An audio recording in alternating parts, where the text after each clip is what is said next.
Hi, my name's Rachel, and I'm going to show you how to use publicly available H1B data to get the best information on how you can negotiate a raise or a salary at a new job. So here's the website. It's h1bdata.info. There'll be a link below. And this is a freely available website. You don't have to sign up or put any info in. It's great. And it says it indexes the application disclosure data to the U.S. Department of Labor. Prior to filing an H-1B petition, an employer must file an application with the Department of Labor. And this is used by employers as supporting evidence for the petition. So what this means is that instead of websites like Glassdoor or levels.fyi, where salary data is self-reported, this is what the company is actually saying to the government of how much they're going to pay.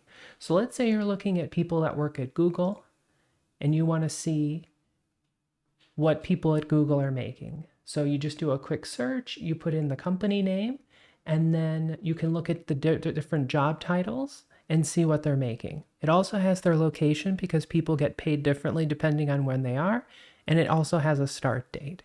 So let's say you want to look for software engineer. So now we're looking at all the software engineers who have an H-1B visa to work at Google and see how much they're getting paid. So here's some, 112,000 from Durham, and they started on July 24th.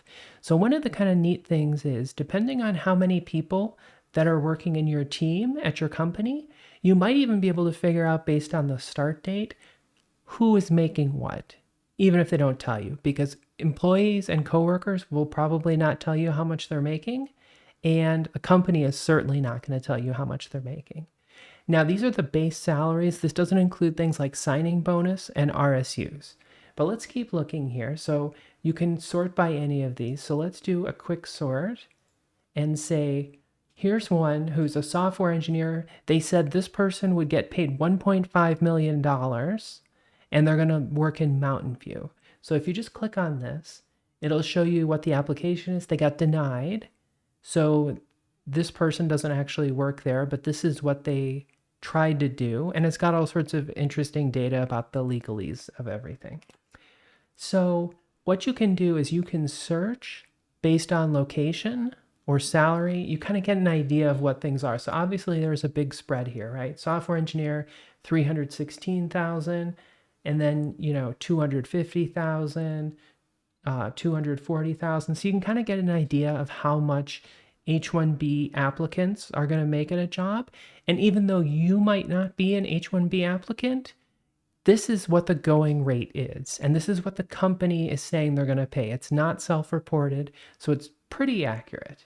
And it's not just useful for some of these big companies, but you can search any company or just search for H-1B visa owners in your town to figure out who's there, what their job title is, to kind of give you the right information about how to negotiate your salary and what a good salary is.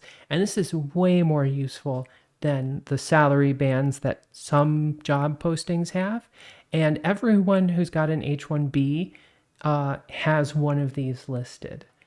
So you could search for different companies like Apple. You can see what their accountants are making. It works for any job title, although this is mostly coming from tech where lots of people have H-1B visas.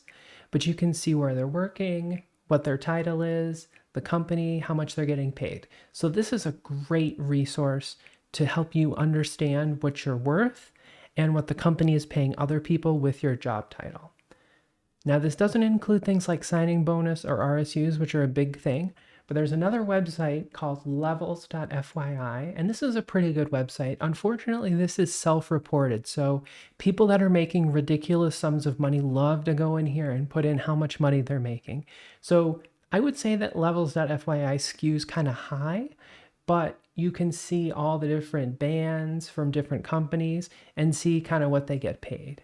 So like here's a GM, they're getting paid 94,000 salary, they're not getting any stock, and they get a little bonus. So this is also another site where you can search by title, company, or the job title to figure out what people are making. So you could look at like Amazon and say they're offering you like an SDE2 position.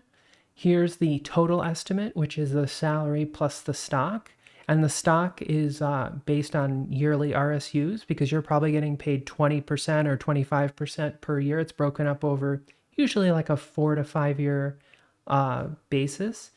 And you can see what other people have made, and you can use this in your negotiations. And this is way better than Glassdoor. Glassdoor tries to hide way too much if there's only a couple salaries, but generally, the lower you are in the job rank on the job titles, it's going to be more accurate because there's more people putting in salary here.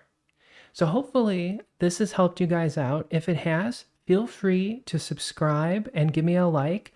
And if you've used this information to negotiate a better salary, feel free to comment and say how much money you actually made, because this is like a 10-minute thing that can really help you.